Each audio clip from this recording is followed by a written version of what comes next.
hemos visto cómo ha tratado la literatura y más allá de la literatura del teatro, y hemos tenido un debate muy entretenido sobre diferentes aspectos de cómo se ha tratado el tema. Hoy vamos a poner una película y vamos a estar Gerardo, que es un cineasta y artista, miembro fundador del colectivo Cine Sin Autor, es responsable del blog con el mismo nombre, Cine Sin Autor, blogspot.com.es, de crítica cinematográfica. Ha publicado el primer manifiesto del Cine Sin Autor en 2008 y ultima estos días, con la información que tengo, el segundo manifiesto. Luego voy a estar yo. Él va a participar al final de la película, de la proyección de la película, para que tengamos todos un debate crítico sobre la misma. Se puede criticar incluso la elección de esta película y no de otra. Y yo voy a intentar ahora mismo contextualizar un poco cómo se ha tratado la lucha obrera en el cine. Hay un libro que se llama La lucha obrera en el cine, escrito por varios autores, que estoy interesado ahora que venga y pille las referencias, que es el que más o menos tomamos como referencia para escoger este tema. Los autores ya nos dijeron que no iban a poder asistir, pero también casualmente sucedieron esta misma película que vamos a poner. Entonces, lo que quería decir es que, como hemos visto a lo largo de las jornadas, algunos ponentes ya han hablado de la importancia del cine y el acompañamiento que ha tenido con la clase obrera. Los hermanos Lumière, como ya dijo un compañero ponente hace poco, las primeras imágenes en movimiento que pusieron fueron a unos obreros y obreras saliendo de la fábrica. Entonces ya desde ahí ha acompañado mucho. En España, desgraciadamente, son raras las excepciones de películas que tratan sobre la lucha obrera, y los autores nos comentan que un análisis de la lucha obrera en el cine no ha sido un tema que se haya tratado en abundancia. De hecho, el libro es una de las pequeñas excepciones que encontramos en el Estado español. Luego, para tratar el tema, los escritores del libro lo primero que intentan es hacer un análisis de lo que entendemos por obrero hoy en día. Y es muy importante porque a lo largo de las jornadas venimos diciendo que nosotros defendemos que la clase obrera siga existiendo y sigue vigente, y sus luchas y sus pretensiones también. Entonces, la definición misma del obrero es lo que se encuentra en estos autores como primer problema para desarrollar el libro. Venimos escuchando que el proletariado se ha convertido en una especie de superproletariado sin la formación básica para organizarse, resignado a la marginalidad, o que pretende formar parte de la clase media, media baja, como decía el profesor Royman, media baja, baja media, miles de cosas que le podamos poner. Nosotros creemos que los obreros tienen que volver a organizarse como ya se organizaron. No nos vale decir que los obreros ya no se sienten obreros, que hemos oído aquí muchos casos ya de compañeros que han explicado sus experiencias, que han resistido y nos dan esperanza, y que nos hacen recordar la ilusión de aquellos obreros que ante la explotación se organizaron. Ese obrero que ahora se concentra en el sector servicios se siente más burgués, nos han dicho también, y por ello no expresa su sentimiento de explotación de la misma manera. Nosotros creemos, y a lo largo de las jornadas así ha sido, que ese obrero tiene que volver a nacer. También los autores del libro dicen que nos encontramos ante unas dificultades máximas para encontrar textos que hablen sobre el tema, o sea, textos cinematográficos, de temas de cine que hablen sobre el tema, y por eso la elección de esta película también la hacemos por la originalidad de la película, por la singularidad que tiene la película al tratar sobre temas de la lucha obrera.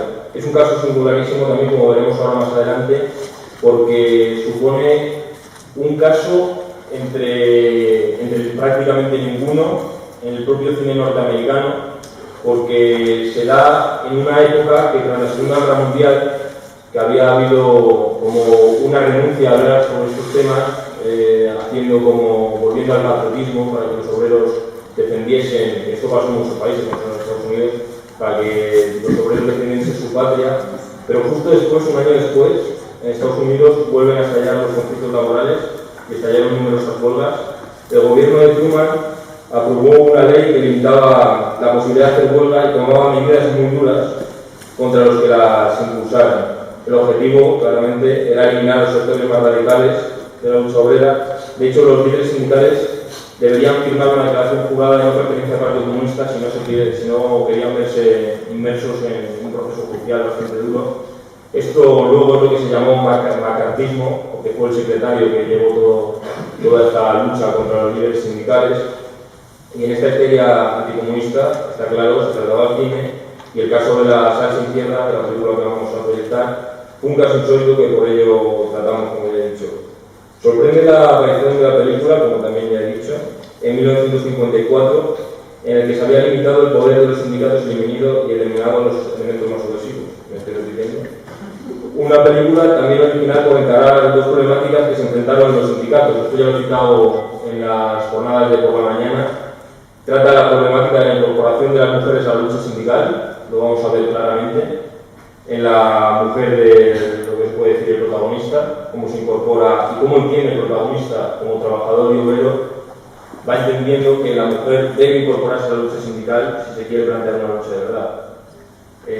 También plantea cómo el acceso de obreros, no me gusta la palabra, pero así lo han tratado en el libro, tampoco me quiero ir por las nubes, trata el acceso de todas las razas a la lucha sindical también.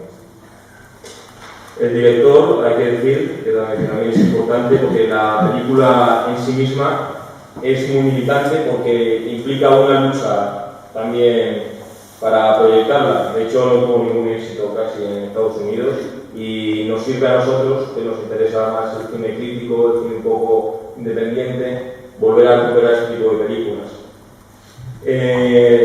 Herbert Lieberman, el director, fue incluido en la lista que se llamó la lista de los 10 a negarse a declarar sobre su vinculación al Partido Comunista. Esto lo hizo relativamente poca gente, porque en este momento de caza de brujas hubo gente también muy famosa dedicada al mundo del cine y del espectáculo que no pudo soportar la presión o lo hizo a sabiendas, pero declararon su no pertenencia e incluso acusaron a algunos de los compañeros de organizar huelgas, etc. No os comentaré mucho más sobre la película, únicamente que se inspira en una huelga real en Nuevo México organizada por unos mineros. Y para concluir, decir una reflexión que está en este libro, la he manipulado un poco para que quede un poco más próxima a las jornadas. Decir que si hoy fuéramos capaces, como venimos haciendo en las jornadas de definir qué es ahora un obrero, comprobaríamos que somos muchos más de los que nos creemos, en todos los sectores, ámbitos y actividades. Si entendemos completamente la vida que nos da el capitalismo, observaríamos que no estamos mucho menos explotados en otras épocas. El cine sigue sin hacer mucho caso a la lucha obrera, sobre todo aquí en España, y aquí estamos intentando definirla. Y los que dicen que hay una cosa que no tiene nombre, que se llama obrero, o lucha de la clase obrera, nosotros decimos que existe, que sigue viva, y terminar con que viva la lucha de la clase obrera.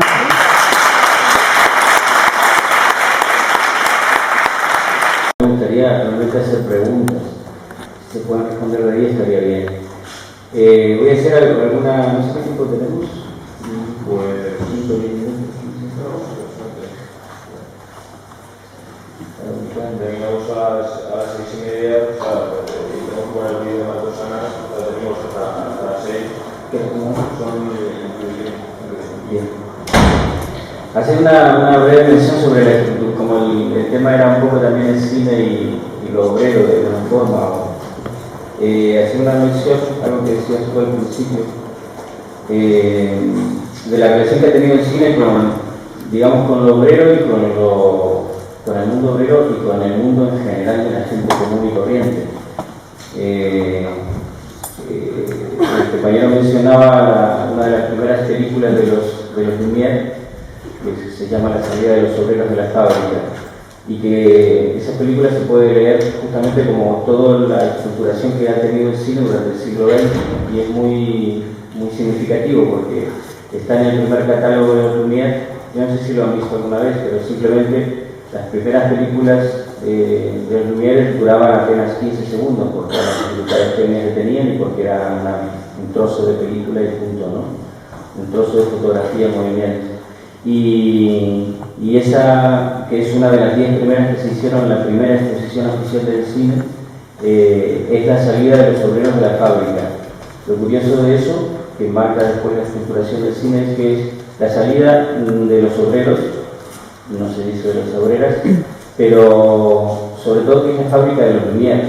Entonces es interesante ver porque es un plano simplemente, del cual se hicieron varias tomas, que enfoca la salida a la puerta de la fábrica de los Lumière y mientras van saliendo. Esa es toda la película, que es lo que ahora sería un plano secuencia, pero es simplemente por dificultad que había. Y entonces algunas veces hemos analizado el detalle, es decir, hay un operador de cámara que pertenece a la fábrica de los Lumière, que se para delante de la puerta de la fábrica, pongamos que es esa la puerta, y retrata cómo salen los obreros y las obreras.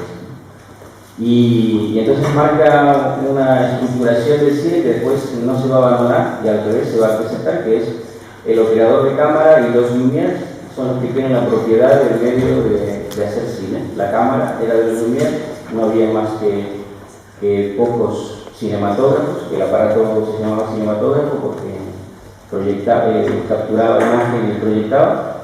Y la ubicación del operador, pongámosle que está aquí, enfocando la salida de la fábrica, pues él tiene la propiedad del medio de producción, que es en ese caso, que era solamente imagen, él tenía la capacidad y la propiedad del medio de producir la imagen de la salida. Los obreros, si vemos el pequeño film, están saliendo y ni se enteran de que se les está haciendo una toma de fotografía en movimiento. Y eso, los operarios y los Lumière lo agarran, lo meten en un catálogo, que es los primeros catálogos de Lumière, donde está el tren de la estación de Lyon y otras anécdotas, que también sería interesante analizar. Y entonces lo meten en su catálogo y comienza la comercialización del cine, porque son las 10 primeras películas que se ofrecen en París, cuando se da el primer visionado. En 1895, 28 de diciembre. Entonces, esa estructura marca que la persona común y corriente no se entera de quién toma la imagen y lo que se hace con su imagen, ¿no? Hay unos técnicos profesionales que son los que saben del cine, hacen la toma y se la llevan y comercializan con ella. Esa es la gran estructuración que se va a dar durante todo el siglo XX. Es decir, la gente no es propietaria de los medios de producción hasta la época tecnológica actual, en donde las cámaras estaban en propiedad de los profesionales. El saber también está en manos de los profesionales y la gente común, y en este caso hablamos de lo obrero, es decir, ni se enteran de lo que se va a hacer con su imagen después, ¿no? Eso va a pasar durante casi toda la historia y hay algunos momentos en donde se cruza o se rompe esa cuestión. Esta película es uno de los pocos momentos. Hay contadas experiencias y contados cineastas que lo hicieron, pero es lo que yo quería un poco contextualizar. Es una de las pocas experiencias en donde se da de que se le permita al obrero y a la obrera pues participar de la producción. Aquí en este caso pues se les permite protagonizar la historia, pero también contarla. Curiosamente está contada en voz femenina, con lo cual ya para la época es una ruptura bastante importante. Pero lo que quisiera es que dejar como claro, por contextualizar lo que es el cine y el movimiento obrero y el cine y la gente común, de que el cine nunca se ha preocupado por dar los medios de producción a nadie. Y de hecho, estamos hablando de 1895, que es el nacimiento del cine, y en 1910, aproximadamente 9, 10, 11, es decir, 10, 12 años después, aparece Hollywood, que va a ser la gran maquinaria que va a llevar eso al extremo. Es decir, hay una ciudad de donde se va a emitir todos los mensajes del cine a nivel masivo, la fábrica de sueños, y definitivamente el cine allí, en su época dorada, hasta los 50 más o menos, pues se va a olvidar completamente y va a ser al revés, va a producir una imagen que va a ser imperialista hasta técnicamente, ¿no? Y lo que va a hacer es crear dentro de unas 5 mayos más o menos toda la imagen cinematográfica del mundo hegemónico.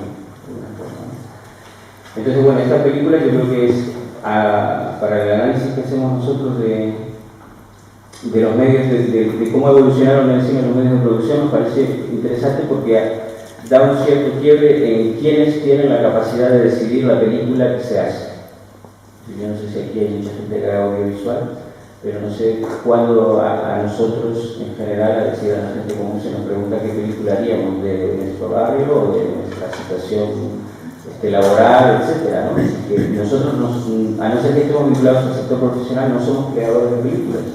Sin embargo, la gente tiene muchas historias que contar siempre, ¿no? Entonces, la mirada un poco desde nuestro colectivo de Cine Sin Autores es que justamente la gran crítica que se puede recuperar leyendo la historia del cine es que es hora ya, porque la tecnología lo permite y porque hay ciertos procesos sociales que lo están permitiendo, de que la gente común se organice para hacer sus propias pelis y se prescinda del sector profesional. Es decir, de esa primera cosa que hubo, donde los profesionales tienen el saber, la técnica, la estética, la forma, la narrativa, tienen todo, y entonces parece que es esperar que venga Almodóvar para contar la historia de Madrid, ¿no? Es decir, estupidez absoluta en el sentido de lo productivo.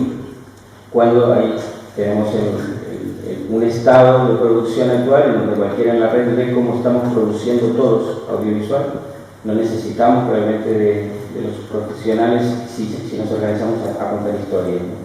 Y aquí en esta película se da justamente que parece ser, dentro de un conflicto muy fuerte, que hay un director o un equipo que permite de alguna forma contar una historia, ¿no?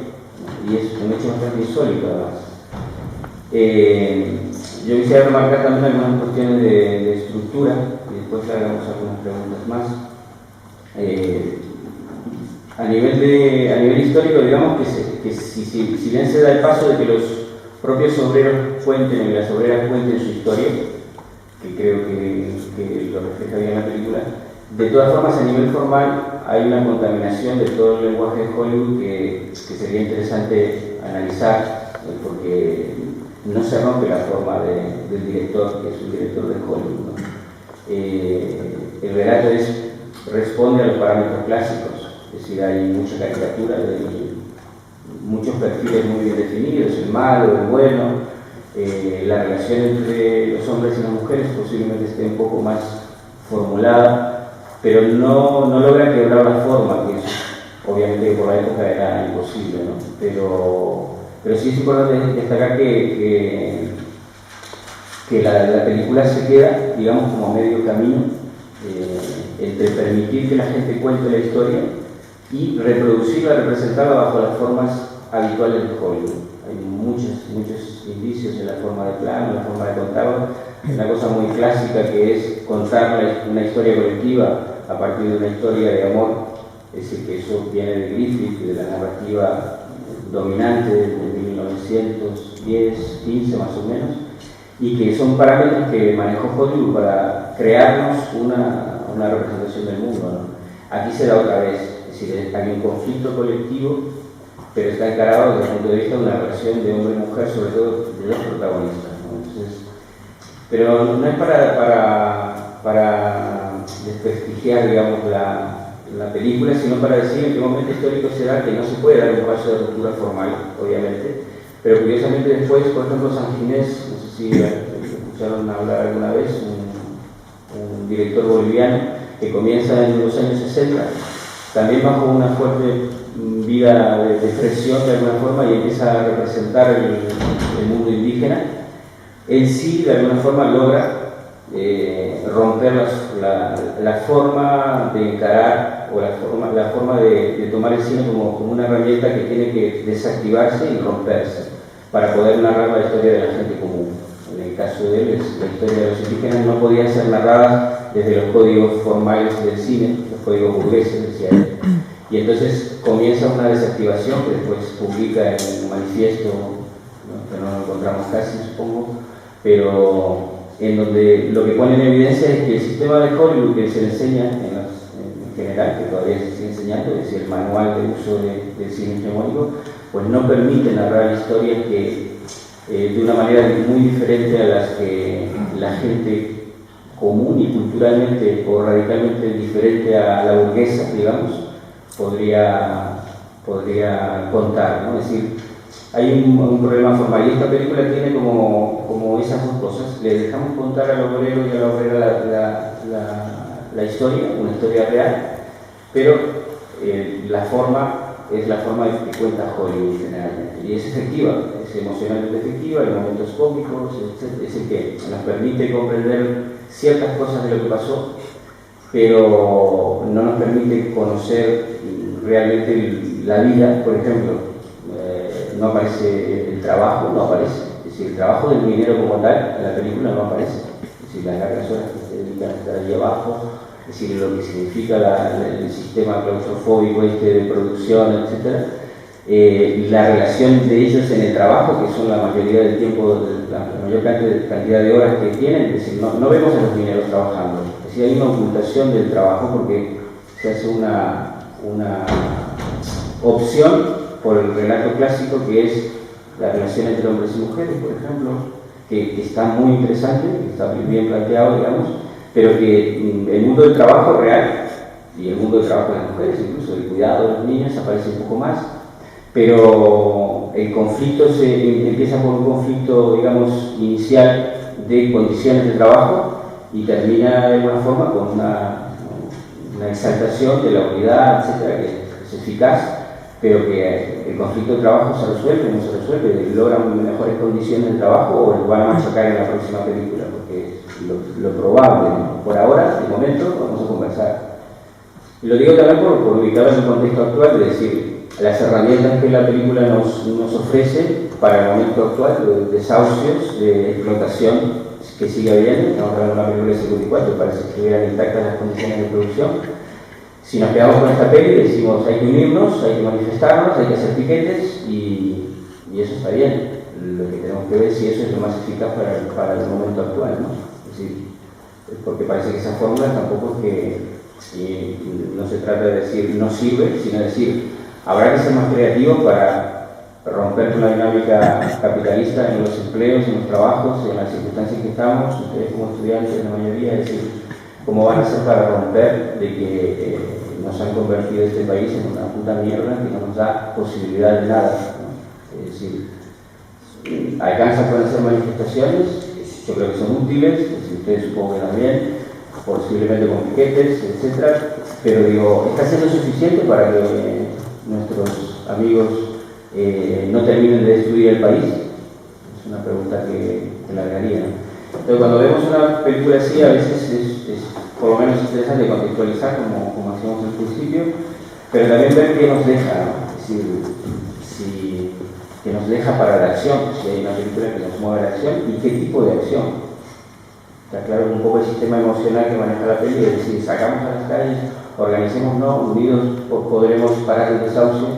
Eso está ocurriendo, ¿no? Pero el país nos sigue destruyendo, es decir, España está siendo destruida, arrasada y seguimos todos un poco conversando de muchos temas, pero está siendo saqueada, ¿no? Y ahí seguimos. Entonces, no sé, si pudiéramos alargar opiniones y preguntas que tuvieran, no a mí, sino a la película. Yo diría, por ejemplo, largaría una que sería, si ustedes hicieran una película sobre las relaciones de producción en los sitios que ustedes conozcan de trabajo, ¿harían una película como esta o la harían de otra forma? ¿Reproduciríamos lo mismo para poder mostrar o para poder exhortar a la gente a algo que no sabemos qué es? Esta película tiene vigencia, ¿por qué? Es decir, porque es indudable que esta película es muy buena y es... Yo no lo veo claro. Es decir, ¿por qué es muy buena esta película y por qué hay que traerla en un foro sobre el movimiento obrero? Bueno, voy a plantear un poco que están muy bien planteadas las preguntas. A esta debemos contestar ahora y está muy bien para el debate. Entonces, ha planteado yo creo que tres cosas que podemos debatir aquí en la sala, que es lo que ha dicho Gerardo de romper con los códigos burgueses del cine, que no permiten narrar historias. Es un punto muy original que muy pocos de nosotros habíamos escuchado alguna vez y que es por eso debatible esta película, por ejemplo, toda la industria que se hace actualmente, que no está en manos de la gente, en realidad, entonces que la gente empieza a hacer películas con sus propios medios. Luego, los posibles elementos y herramientas que nos ofrece el ejemplo de la película para las luchas actuales. y también si esta herramienta sirve en sí para que nosotros podamos mirar o significar la actualidad en ella. Eso es un debate que puede estar muy interesante y es muy abierto. Animaros a participar, por favor. Estudiamos una voluntad tomando algo que sería mejor. ¿Quién tiene todas las decisiones sobre una película cuando se ejecuta? Esa es la pregunta clave. Pongámosle que yo soy cineasta, voy a hacer una película sobre tu familia, ¿no? Y entonces yo tomo todas las decisiones. Te pregunto cómo vive, cómo estás, pero yo tomo las decisiones. Es decir, el cine generalmente se ha producido así, en términos generales. Es decir, hay dos políticas en el cine bien marcadas, que marcan la historia del siglo XX, que es la política del sistema de estudios, que es Hollywood, lo que conocemos como Hollywood, y después la política de los autores, que es nace también justo en el 54 con los publicistas franceses de la Nouvelle Vague, que hicieron una gran revolución estética, pero no productiva. Y esas políticas son las en las que nos movemos cuando vemos cine. Si decimos, vamos a hacer una película más comercial, no, vamos a hacer una otra porque es un poco más interesante, porque plantea otro tipo de narrativas y rompe con la comercial. Y estamos en ese universo. Pero la propiedad de los medios de producción no la tienen los directores y sus equipos, si no fíjense en el Estado español, o las grandes corporaciones. Esas son las dos narrativas del siglo XX, las dos formas de producción del siglo XX que nos han conquistado el imaginario. Y aprendimos a ver mirando esas películas, ¿no? Y después hay todo un subterráneo que nunca se habla, pero que también es menor, pero que siempre está oculto, ¿no? Entonces, ahora el tema que tú dices, los códigos burgueses, el tema para nosotros, digo para nosotros en el colectivo, que llevamos años reflexionando el tema, no es saber los códigos de representación, es decir, nosotros nos olvidamos de la película. A nosotros la pregunta es quién tiene los medios de producción a las decisiones sobre la película.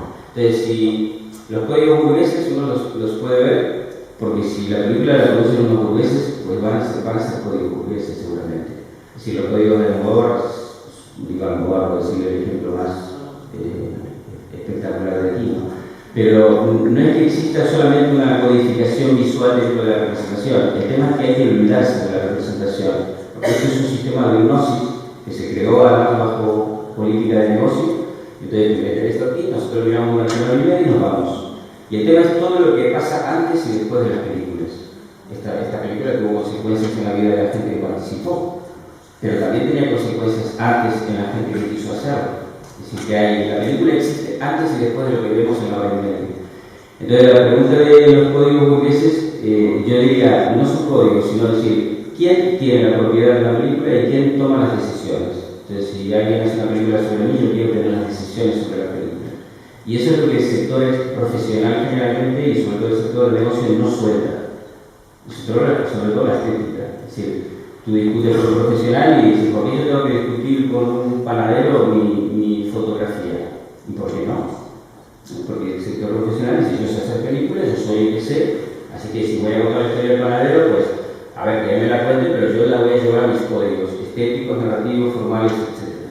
Entonces, más que decir qué códigos son los burgueses y cuáles son los códigos burgueses, hay que directamente producirlo de la manera. Entonces, si nos juntamos todos los que estamos aquí para hacer una película, tendríamos que hacer una asamblea para saber de qué va la película. Nosotros trabajamos de esa manera. Si nosotros comenzamos con un colectivo cualquiera, o con personas cualquiera, y hacemos un vacío, lo llamamos suicidio autoral, es decir, aquí no hay director. Por lo tanto, nos sentamos todos y empezamos a discutir asambleariamente de qué iría el contenido de nuestra peli. Y a partir de ahí empiezan a salir las escenas, las localizaciones, los personajes, pero siempre en base a una discusión colectiva. Y entonces no hay posibilidad, es decir, si somos todos burgueses los que nos juntamos en asamblea, pues sabemos la película burguesa.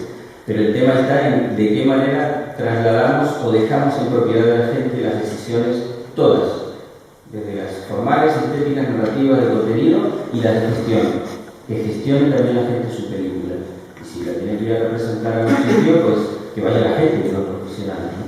Nosotros hagamos una película en la Reina Sofía, justo el sábado de proyectar, con unos chavales de la Bertilla, de Tetuán, y fueron ellos, y hablaron ellos.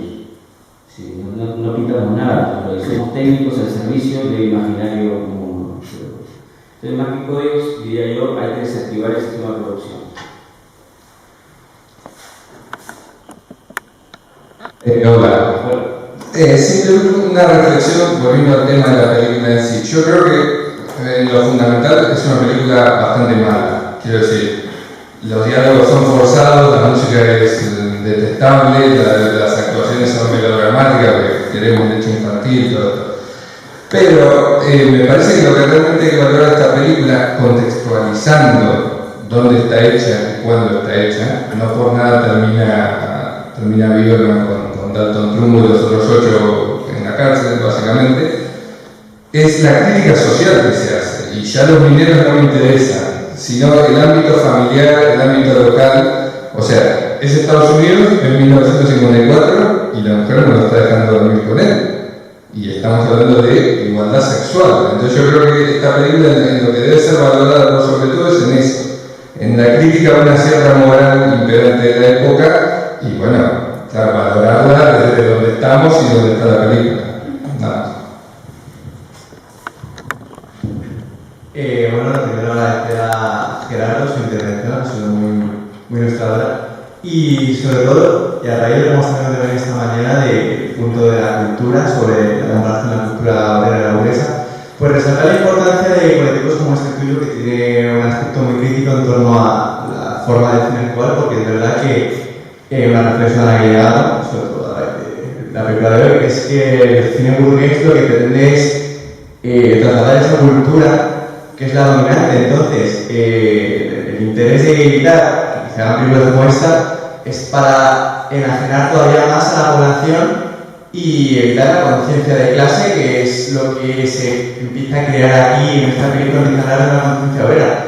Entonces, daros las gracias a gente como tú, que ponéis en entredicho el tejido de este cine industrial y opresor, que es lo que hay. Y pues nada, animaros sobre todo a que sigáis despertando gente como nosotros esta conciencia en torno al cine y a la cultura. Muchas gracias.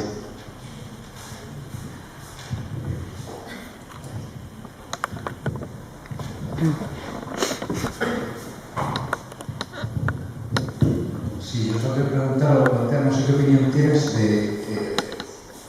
no sé si te parece que el hecho de que sea ficción, si el cine documental de algún modo no rompe, aunque tampoco se oponga a los problemas de producción que está diciendo, al sistema de producción, si el cine documental no rompe de algún modo ese tipo de planteamientos, no sé, ¿por qué solo no hace documental? Pues digo, hace documental de naturaleza, por ejemplo, y no.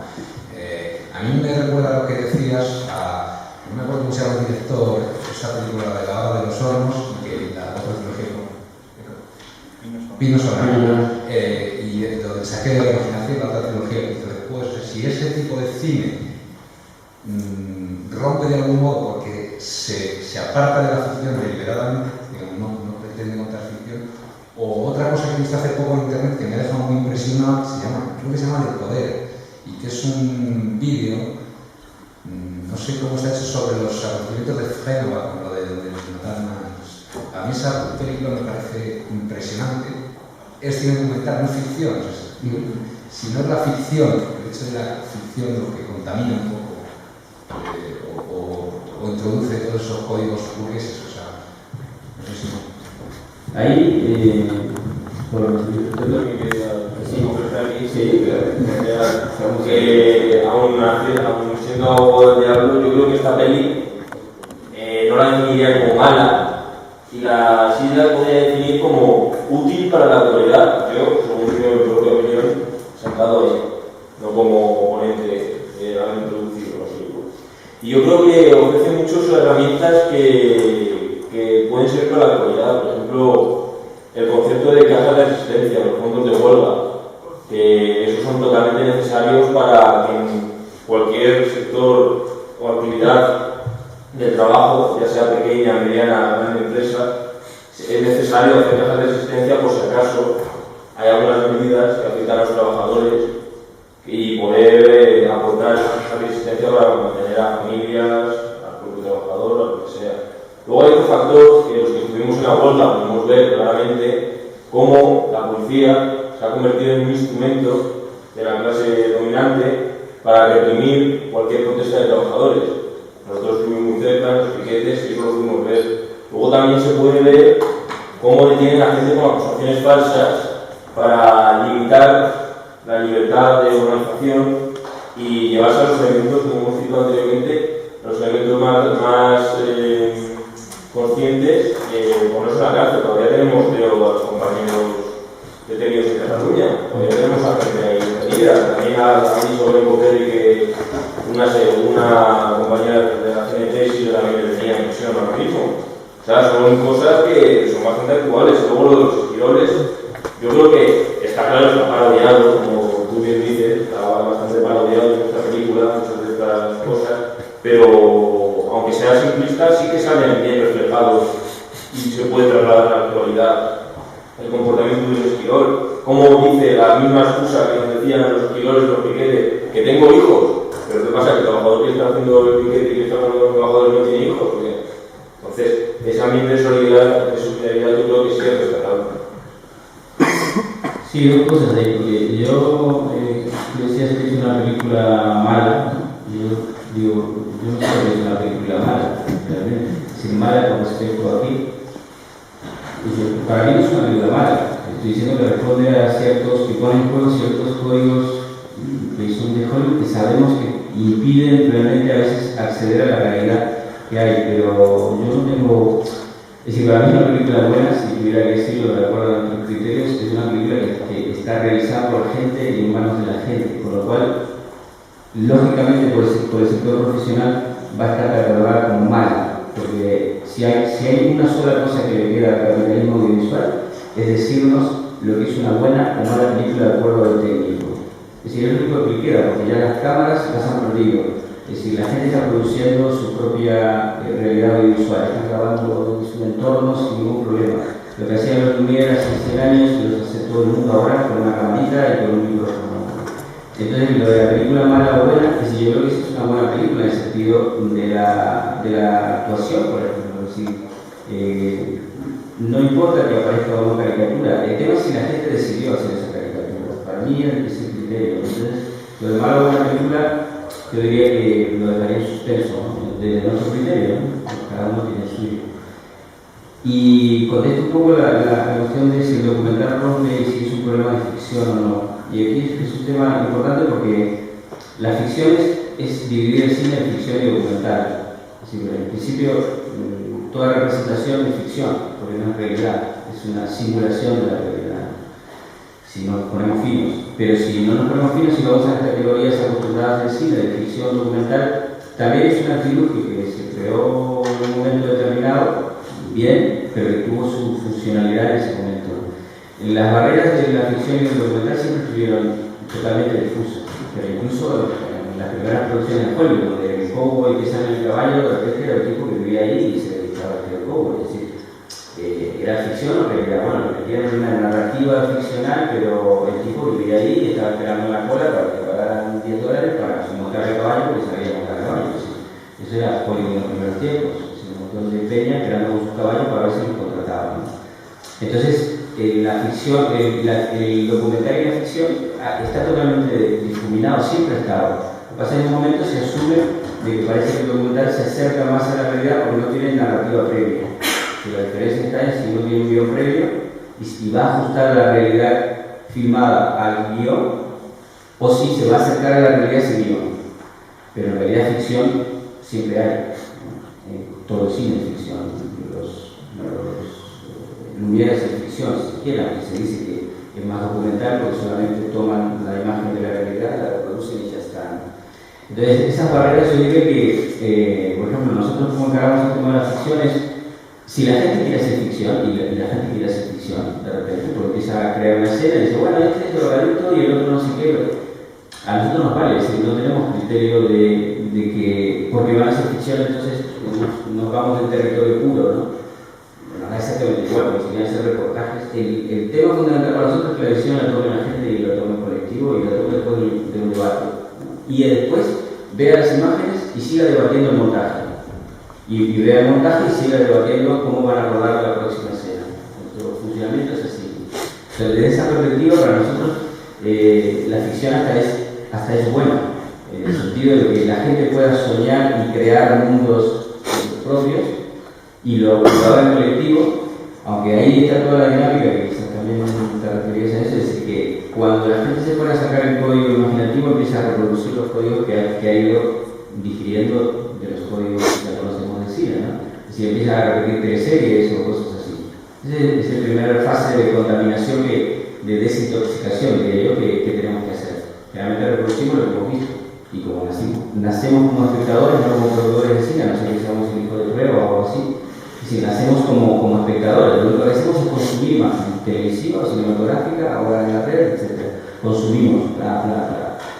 El tema es que tenemos condiciones para ser productores, para ser una sociedad de productores de imagen, y de hecho lo estamos haciendo. La gran imagen del mundo hoy está en la red, no está en las películas que hagan en las superproducciones. Es decir, uno va y fragmentariamente quiere saber lo que pasa en Libia, pues hay una cantidad de peña que ha grabado y dice, pues yo me puedo hacer una idea más o menos, me compongo mi narrativa, ¿no? Entonces, por eso hay gente que en el cine, incluso Portabella, catalán y gente que es un poco más lúcida, pues dicen que lo que sobra son los profesionales del cine en este momento. Es decir, que lo que sobramos somos nosotros, ¿no? O nos ponemos al servicio de imaginario común a producir de otra manera, o si no, realmente sobramos. No sobramos en la medida que hay un capital que sigue inflando los presupuestos, aunque aquí recorten, es decir, que el sistema, digamos, convencional se mantiene a base de capital, si no, desaparece. Ahora acaban de decir que ha caído otra vez las salas en España, el público, y es que si no hay promoción, pues no nos enteramos de las putas películas que hacen 4 tíos, es decir, que no nos enteramos. Entonces, si hay promoción y hay pasta, sí. Entonces estamos de alguna forma en un momento privilegiado donde cada uno podría ser productor, pero lo interesante es que nos organicemos para ser productores de imagen y ya tenemos las condiciones. Entonces yo creo que lo de ficción y documental yo lo veo un poco que es un territorio de un debate en el que el cine está, es decir, que lo que tú dices, el cine sigue estando ahí en la discusión, si el cine, me refiero al estamento crítico del cine, tú lees los talleres y están todo el día. Sí, pero yo lo que quiero decir es que, por ejemplo, esta mañana salió en el debate que, a pesar de lo que decía Belén, el capitalismo, o nosotros, o alguien quiere hacer un... Esta mañana salió en el debate que decía, bueno, que el capitalismo siempre se organiza para cuenta una historia que mete la consigna, aparte de que como lo que yo quiero. Y eso, nosotros decía que nosotros hemos tratado de hacer en esta novela, en esta historia, meter nuestra consigna. Bueno, si uno quiere decir una consigna, ¿por qué inventarse nuestra decir una consigna? Bueno, en ese sentido digo que yo estoy a favor, o sea, que me parece muy bien la consigna, pero en ese sentido digo, ¿para qué interponer una historia de ficción si lo que uno quiere decir es la situación de Argentina con eso fue esta, desde mi punto de vista, porque o yo cuento, no me quiero contar una historia, o sea, en ese sentido digo, una interposición de la ficción que es, a lo mejor es innecesaria. Porque ahí se refiere a un tipo de ficción. Cuando dicen eso, hay colegas que dicen que trabajo en la televisión para, de repente, una teleserie de éxito, ¿no? Sí, amigo nuestro, ¿no? Mete un código de un inmigrante, no sé qué, y tú dices, bien, es una opción como cualquiera, es respetable. El problema es que yo creo que hay que ser un poco honestos, es decir, es una opción como si me pongo a hacer una pancarta y saco a la puerta y es una opción, tú la haces. Creer que eso es eficaz ya es otro tema, ¿no? Y entonces, claro, cuando se dice voy a meter en el sistema de la ficción convencional, televisiva, etc., claro, estás aceptando que hay una ficción que sigue existiendo, que va a seguir existiendo, porque no depende exactamente de nosotros. El tema es que a nivel de la producción, en el caso nuestro, de los creadores o artistas, como nos llamamos, apostamos por otra opción un poco más, digamos, más interesante, que no sea meter un pequeño detalle dentro de la ficción general. Porque digo, si es solo lo que vamos a hacer, si hacemos eso y aparte hacemos otra cosa, bien. Pero mucha gente progre se conforma con decir, no, yo estoy ahí metido porque meto de vez en cuando una coletilla. Digo, bien, y ya está, ¿no? Entonces, en ese sentido yo creo que es muy pobre pensar de que eso realmente significa algo. Más que de repente hay uno que ve una teleserie y una coletilla sobre la inmigración y justo digo, oye, ya. Pero sabemos que el sistema es mucho más poderoso que eso, ¿no? Entonces te permite la coletilla, porque también tiene que aceptar la disidencia interna y decir, bueno, como es un poco inteligente, le dejamos meter una coletilla, pero entonces, en ese sentido sí yo creo que no sirve demasiado. Hay que buscar otros modelos de producción social, de la cultura en general. Y ese para nosotros es el debate. Y es el debate cuando estamos en un año donde la evolución de XM nos permitió vislumbrar que lo asambleario tiene cierto poder. Bueno, ya estamos en un año y está lo que está. Pero sí que ahí se vieron prácticas nuevas que después el sistema las va digiriendo lentamente, pero sí que la apuesta es por decir, yo creo que en el arte y en la cultura sí que hay un debate en algunos círculos por lo menos, es decir, ya habría que pasar a otros modelos de producción. Hay que contribuir a un cambio de paradigma.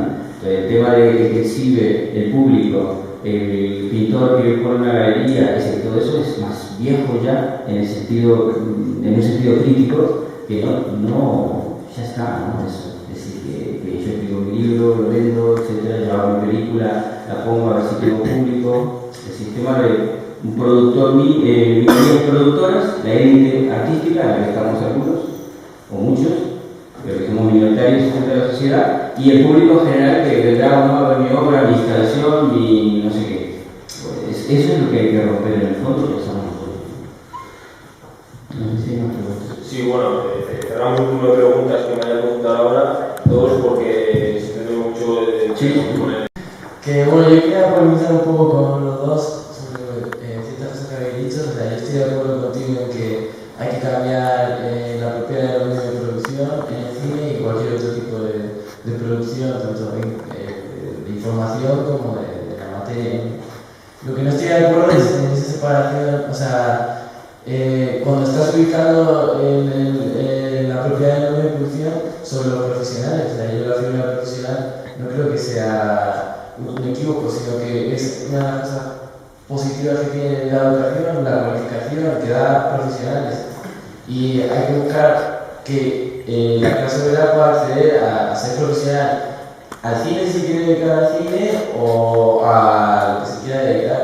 Entonces, en ese sentido, yo creo que lo que más favorece a la conciencia de clase, incluso aunque no sea una película social, una película de temática social, aunque sea una película de amor que suceda en el ámbito de un barrio obrero, porque bueno, luego pasa lo que suele pasar, que un obrero está en su barrio en Carabanchel viendo Los Serranos y se cree que es hippie de Los Serranos y que tiene los coches y que vive, pero no es verdad. O sea, esa es una alienación muy fuerte que tenemos en ese sentido. Entonces yo creo que el mismo hecho de hacer cine desde los barrios obreros es mucho mejor para la conciencia. Y luego sobre el tema de documental o no documental, o sea, el documental me parece un género genial, pero yo no descartaría el tema de la ficción. Yo creo que sea un problema para mostrar la realidad. De hecho, hay películas, voy a citar una, la que hizo el Che Guevara hace poco, ¿cómo se llama? Bueno, la última esta del Che, las 3 películas de Che que se hicieron ahora, ¿no? Sí, Sol del Toro. Sol del Toro. Es el Sol del y la actriz del Toro, efectivamente, que es igualito al Che. Bueno, tuve la película de Che Guevara, que es una película sobre, por ejemplo, un acontecimiento que a mí me emociona profundamente, que es la Revolución Cubana, y que yo creo que es uno de los orgullos que tenemos la clase obrera internacional. Pero la película en sí, que está muy bien hecha, que es una superproducción y que es muy realista, no es emocionante. Porque no habla del Che, porque no habla de la Revolución Cubana, porque habla de acontecimientos y no se mete en ningún momento una película de ficción, una película que tiene la posibilidad de poner una cámara donde nunca está una cámara, que es en la intimidad de Che Guevara, verlo llorar, verlo sufrir, verlo reír. No, tú lo que ves es primero la mitificación y simplemente los acontecimientos. Un poco código burgués, ¿no? Parece que Che Guevara parecía Jesucristo. Y yo quería ver a Che Guevara humano y por eso se salía de cine diciendo, bueno, efectivamente, todos los datos que conocía de la Revolución Cubana, los años, las conversaciones están clavados, pero no me emociona. Me emociona más escuchar un discurso de Fidel. Y nada, ya está.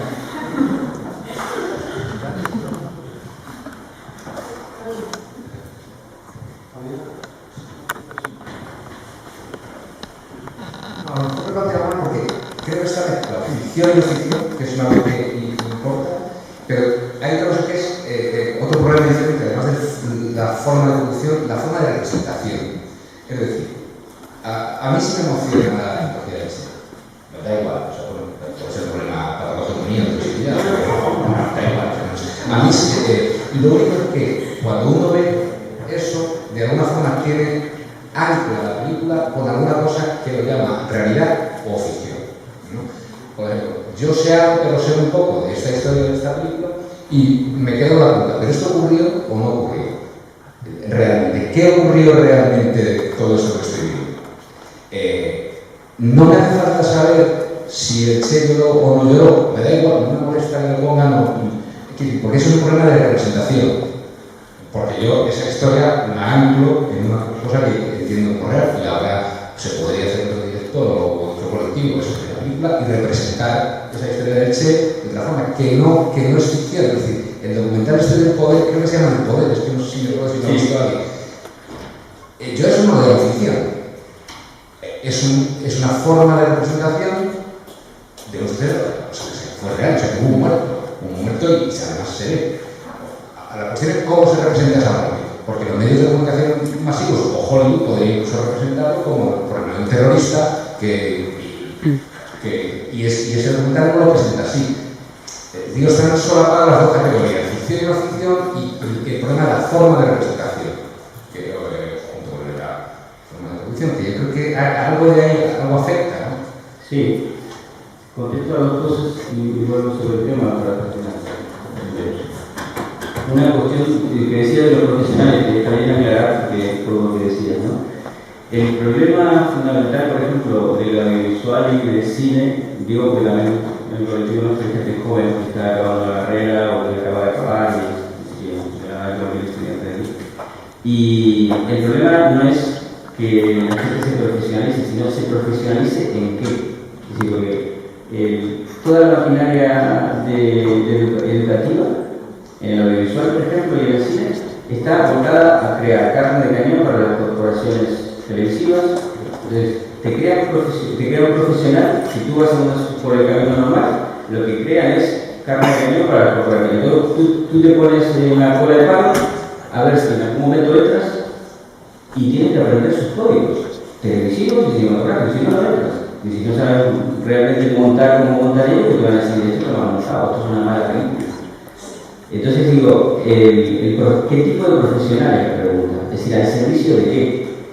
Y si a ti te han educado y te han formado la gente que maneja las televisiones y las empresas de cine o las productoras de cine, te van a educar para que trabajes con ellos. Pero después te van a decir, no, es que ahora no hay trabajo, vas a tener que durar 7 años. Entonces tú te quedas en un limbo en donde dices, ¿cómo? Me he preparado para trabajar aquí, pero o voy de becario o trabajo gratis, o si no, no hay manera. Entonces es un bucle productivo en donde yo te educo a ti para que vengas a trabajar conmigo y tú te digo, no, ahora hay que hacer porque hay mucha gente. Así que yo no tengo la culpa. Esto es la profesión de producción. Entonces, aceptar algún tipo de profesional es decir, y de lo que nosotros decimos que hay que cambiar la cabeza, es decir, si tú eres realizador, cineasta, creador audiovisual, activista, lo que quieras, y manejas los medios audiovisuales, vas a seguir reproduciendo los códigos que te metieron en la universidad, que están muy contaminados con educas para entrar en las empresas que vamos a necesitar en algún momento. Entonces, profesionales como eso, pues mierda. Digo, lo que es eso es mierda. Porque tú no aprendiste una serie de técnicas que nunca vas a usar.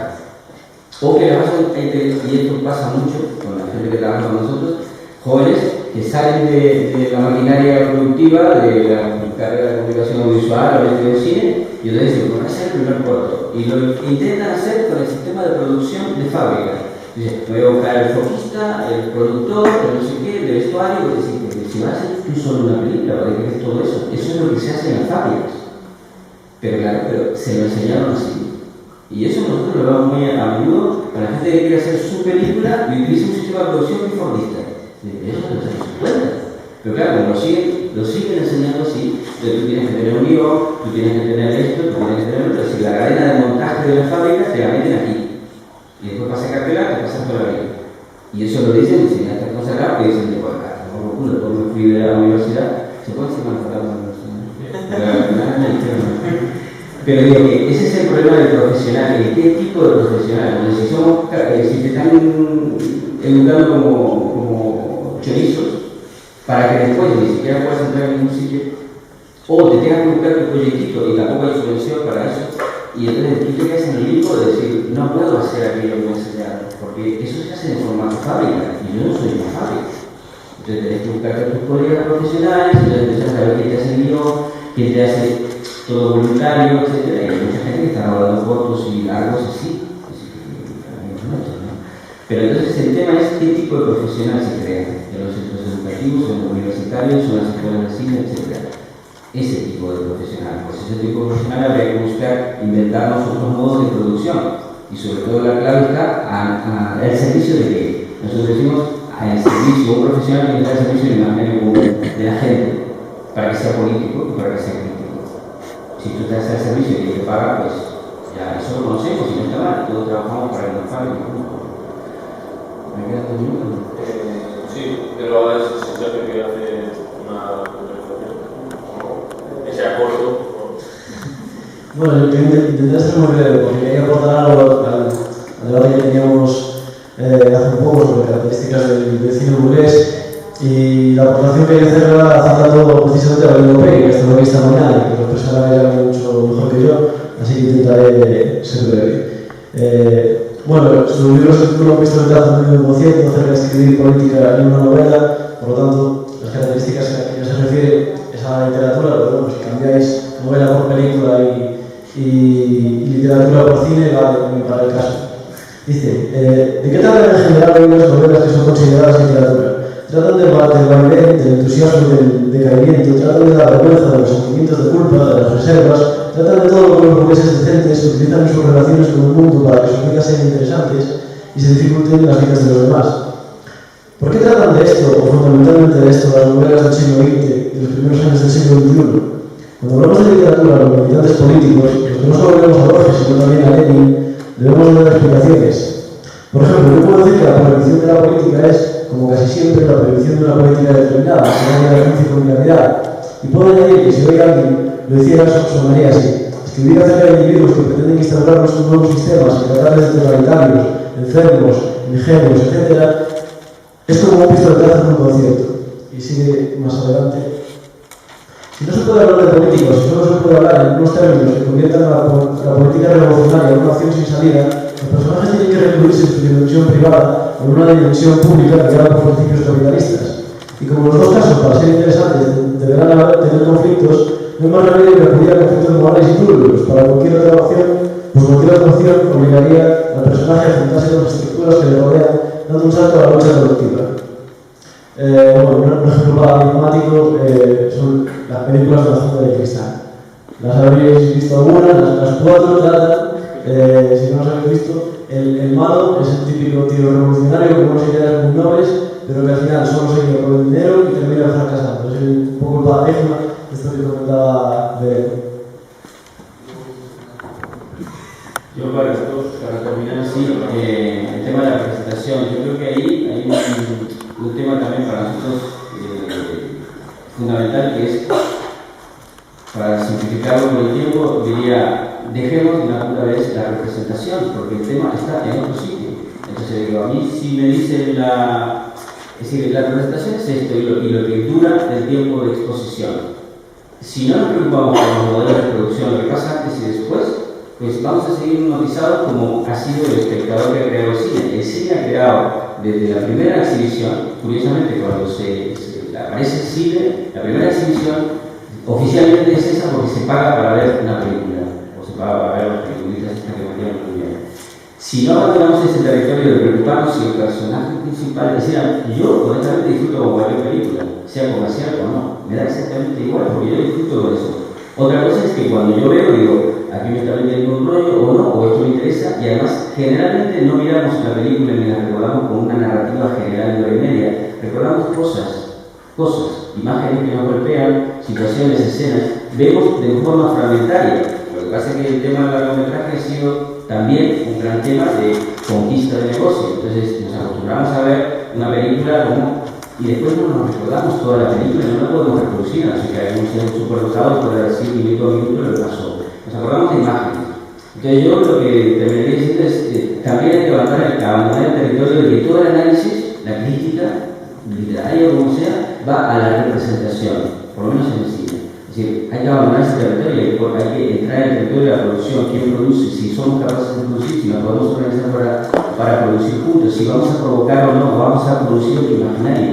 Es decir, si nos ponemos ahora a hacer otro imaginario con los colegas, con no sé quién, con el otro, si los profesionales van a estar a nuestro servicio, vamos a estar para machacar con maquinaria estética, ¿no? Que, esto es malísimo porque tú no controlas la fotografía. Es decir, cuando estamos plagados de un mundo audiovisual que está por todos lados y que está contaminado con cualquier tipo de dispositivo de cámara, cualquier tipo de dispositivo de sonido, etc. Entonces, bueno, terminaría por ahí, pero ya no más. Muchas gracias. Recordad cinesinautoblogspot.com.es y agradecer a Gerardo su